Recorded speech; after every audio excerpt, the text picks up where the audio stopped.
Mamidala MPPS పాఠశాల నుండి ఇద్దరు టీచర్లను డిప్యుటేషన్ మీద ఒకరిని గంగనపాలెం ఇంకొకరిని జొన్నగడ్డలగూడెంకు పంపించడం జరిగింది. మీరు నామ్స్ ప్రకారం ఈ డిప్యుటేషన్ పంపించినారా? మా స్కూల్ రెగ్యులర్ స్టాఫ్ 5 మంది already last year Gangannapalem Ramadevi వేడంను డిప్యుటేషన్ మీద పంపించారు. ఇప్పుడు ఇంకొక టీచర్ని గోవర్ధన్ సార్ను డిప్యుటేషన్ మీద జొన్నగడ్డలగూడెం పంపుతున్నారు. జొన్నగడ్డలగూడెంలో మొత్తం స్టూడెంట్స్ 15 మంది, ఇద్దరు టీచర్లు. అయితే అదేవిధంగా గంగనపాలెం 13 మంది స్టూడెంట్స్, ఆ స్కూల్లో ఇద్దరు టీచర్లు. మా మామిడాల ఎంపీపీఎస్ స్కూల్లో మొత్తం టీచర్లు 5 ఉండాలి, ఇంక్లూడింగ్ హెడ్ మాస్టర్. దీన్ని దృష్టిలో పెట్టుకుని ఈ సంవత్సరం సర్పంచ్ కొత్తపల్లి సైదులు చొరవ తీసుకుని 20 మంది పిల్లల్ని జాయిన్ చేయడం జరిగింది.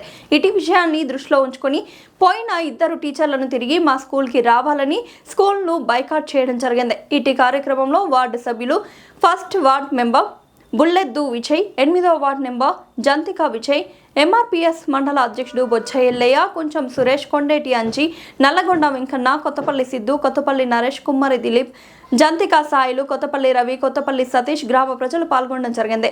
మేము మోడల్ స్కూల్ డెవలప్ చేయాలని, సార్లని బయటకు పోకుండా కాపాడుకోవాలని, స్కూల్ డెవలప్ చేయాలని మా పిల్లల్ని ప్రైవేట్ స్కూల్లో వెళ్ళాం. ఇంతకుముందు మన ఊరు బాపాలని చెప్పేసి మన స్కూల్ ఇంకా డెవలప్ చేయాలని చెప్పేసి గతంలో మా ఊరు నుంచి చాలా పెద్ద పెద్ద సార్లు ఉన్నారు. మాకు ప్రతి ఒక్క ఉద్యోగస్తులు మా ఊరిలో చదువుకున్న ఉన్నారు. మేము అట్టని చెప్పేసి పిల్లల్ని ప్రైవేట్ స్కూల్ నుంచి తీసుకొచ్చి ఇక్కడ జాయిన్ చేసినాం. ఒక 20-25 మంది నాకు ఈ సంవత్సరం. ఒకసారి చేతులే పడ్డారు, 20 మంది ఎవరు వచ్చారో ఇంతమంది ప్రైవేట్ స్కూల్ నుంచి సంవత్సరం తీసుకొచ్చి ఇక్కడ జాయిన్ చేయించినాం. కానీ ఇక్కడ గోవర్ధన్ సారు ఇంగ్లీష్ చెప్తాడు. ఇక్కడ ఆ సార్ తోటి ఒక వారం రోజులు డిస్కషన్ చేసి, సార్ మా పిల్లల్ని పంపిస్తాం, స్కూల్లో పిల్లల స్ట్రెంత్ తక్కువ అవుతుంది, మాకు ఎట్లా బాగా అనిపిస్తుందని చెప్తే, సార్ తోలండి మేము చూసుకోవడం చెప్పి మాకు హామీ ఇచ్చిండు. కానీ ఈరోజు ఆ సార్ని స్ట్రెంత్ లేదని చెప్పేసి ఆ ఎంఈఓ సార్, డిఓ సార్ కలిసి ఆ డిప్యుటేషన్లో జనగడ్డగూడెంలో 53 మంది ఉన్న స్కూల్కి, 11 మంది ఉన్న స్కూల్కి సార్ని పంపించడం జరిగింది. ఇక్కడ 63 మంది ఉంటే, అక్కడ 11 మంది ఉంటే ఇక్కడి నుంచి తీసి అక్కడ పంపించడం జరిగింది. ఇది ఏమాత్రం పద్ధతి కాదని మేము ఈరోజు మా టీసీలు మాకు కావాలి, మా పిల్లలందరినీ మళ్ళీ మేము ప్రైవేట్ స్కూల్లో తోలుకోవడానికి సిద్ధంగా ఉన్నాం.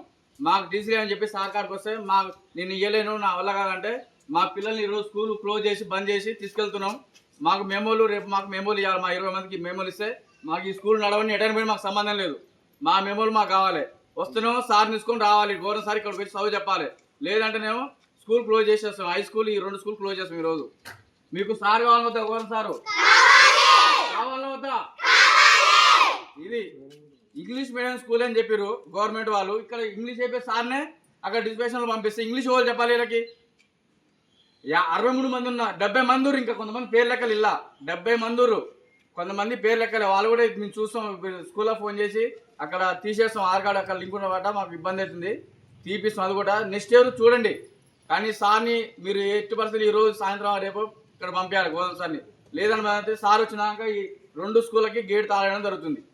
ఇద్దరు టీచర్లే ఉన్నప్పుడు 63 మంది ఉన్న విద్యార్థులకు 2 టీచర్లు ఎలా సరిపోతుంది?